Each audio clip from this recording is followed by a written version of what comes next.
Welcome.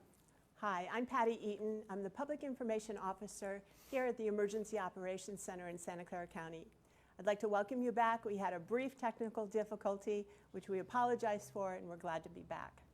I did remove my face covering so you can hear what I'm saying, but we want to encourage everybody, anytime you're out in the public doing your essential activities, please wear a face covering for your own protection and the protection of others. Thank you. So we're here in the Emergency Operations Center. Our Emergency Operations Center for the county has been activated for about 6 or 7 weeks now in support of the Public Health Department, who is responding to the COVID-19 crisis in our community.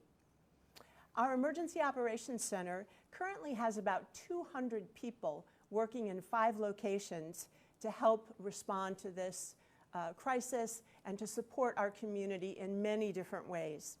And it's a pleasure to introduce our Deputy Director of the Office of Emergency Management, David Flam, who's going to be talking with us about the purpose of the Emergency Operations Center, how it works, and how it benefits our community. So with great pleasure, I'd like to introduce David Flam. Thanks, Patty. So in order for me to effectively really describe what the purpose of the Emergency Operations Center is and what emergency management does to support the community, I think it's best for me to start by saying that every one of our nearly over 80 departments in the county reduces some exposure to risk.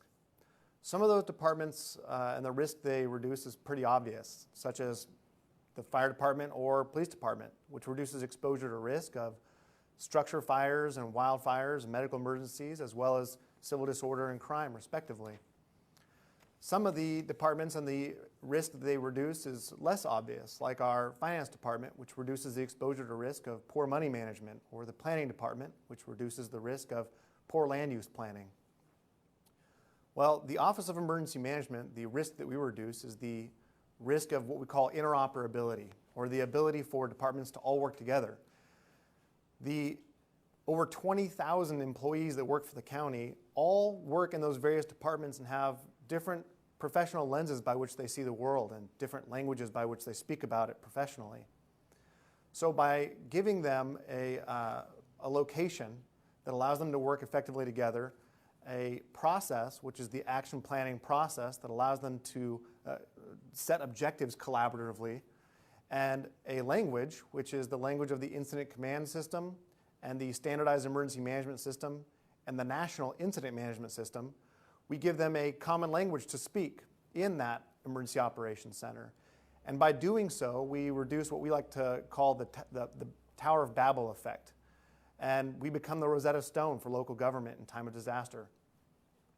Within the Emergency Operations Center, we've got representatives from each of those critical county departments working together collectively in what we have basically set up as 5 different sections.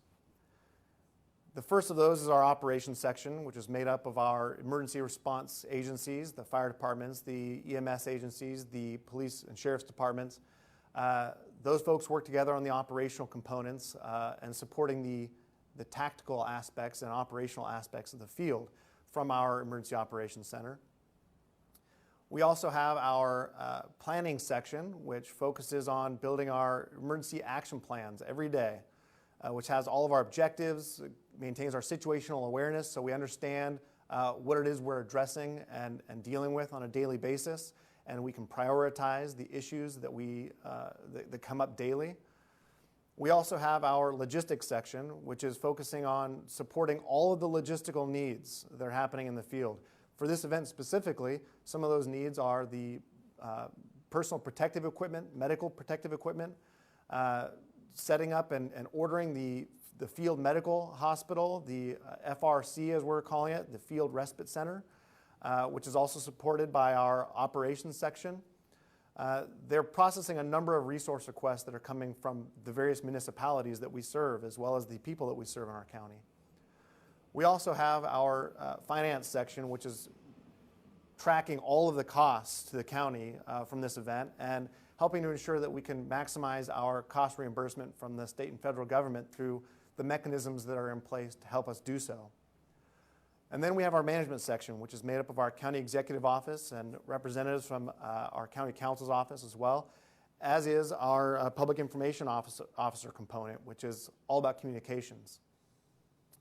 I'm going to let Patty talk a little bit more about communications, but before I do, I just want to say that the strategic components of the EOC that then support the various department operations centers and their operational capacity, and the tactical pieces that are happening in the field at the hospitals with all the ambulances is an absolutely critical function to the larger incident management enterprise that this county is so dedicated to in supporting the municipalities and the citizens of this of the county of Santa Clara. And you wouldn't know anything about it if we weren't effectively communicating, which is why it's so critical that someone like Patty, who is our communications expert in our office, is working with the people behind the scenes of the cameras here to effectively communicate to you and the public about the good work that we're doing. Patty, you want to talk a little bit about the communications aspects? Absolutely. Thank you very much, David. We do have a really very well-versed public information team here at the Emergency Operations Center, and we're operating on multiple channels to make sure that the important information about the health orders is being received by the public, by all the businesses and other organizations that really need to hear the orders and understand how to implement them, what it means to them in their daily operations, and also to the community, what this means in your daily life. So our communications team is taking these orders, putting them in simple language, and then sharing that information again over social media, through this Facebook Live program, through the mass media, through many, many channels. And we want to make sure that this information is received and understood by our entire community in multiple languages. So for that reason, we really put an emphasis on two-way communications. It's one thing to put out information out there, but we also want to hear how that information is being received and also what types of questions that come up so we can understand what people need to know. So we have a partnership with United Way's 211 call center. It's very easy to access that service. You just pick up your phone and dial 211, and you'll get a live operator who will answer your questions about the health orders, about services that might be available to you if you're having some impacts on your food supplies, on your job, not knowing whether it's okay to have childcare in your home, all those types of questions. 211 can help you with that. If you're hearing impaired, you can also use a text version of 211.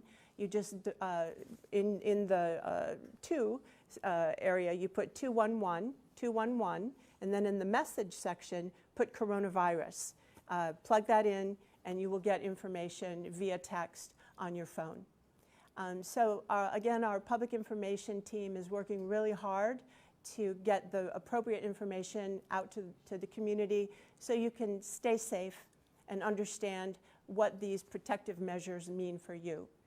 We want to emphasize that we've had some success in this county in terms of managing this crisis, but it's not over, and we want to make sure that people continue to practice strict social distancing, wearing the face coverings, and really taking good care of yourself and your friends and your family. Anything else that you'd like to add, David? Yeah, I would just like to say that our Emergency Operations Center is a very clear reflection of our county government. The dedicated departments and staff that make up this county government are reflected in the Emergency Operations Center, and the success of our Emergency Operations Center is entirely predicated on those dedicated staff members. The government that we have set up here in the county and the structure that we have in the dedicated staff are also a reflection of this community. What is government but a reflection of the community? And I can tell you, working in our Emergency Operations Center, that we are absolutely dedicated as you are, to the success of helping our health officers' orders be effective and us making it through this event. So I can't thank you enough for being a small part of the success of our Emergency Operations Center. Thank you all very much for being with us today, and we wish you safety and health. Thank you so much.